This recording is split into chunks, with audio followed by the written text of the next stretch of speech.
Welsh Pasture project aims to provide information and management advice based on regional grass growth trends, which have been carefully recorded by the dedicated project farmers. Dairy.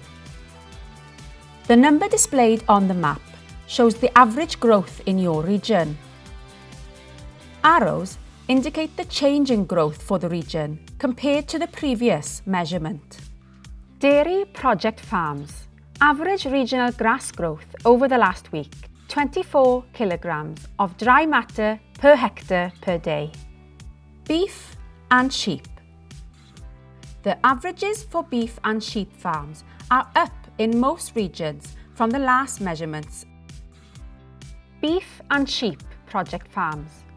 Average regional grass growth over the last week, 10 kilograms of dry matter per hectare per day.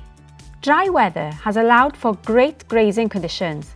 However, grass growth rates are still lower than average for this time of year on many farms.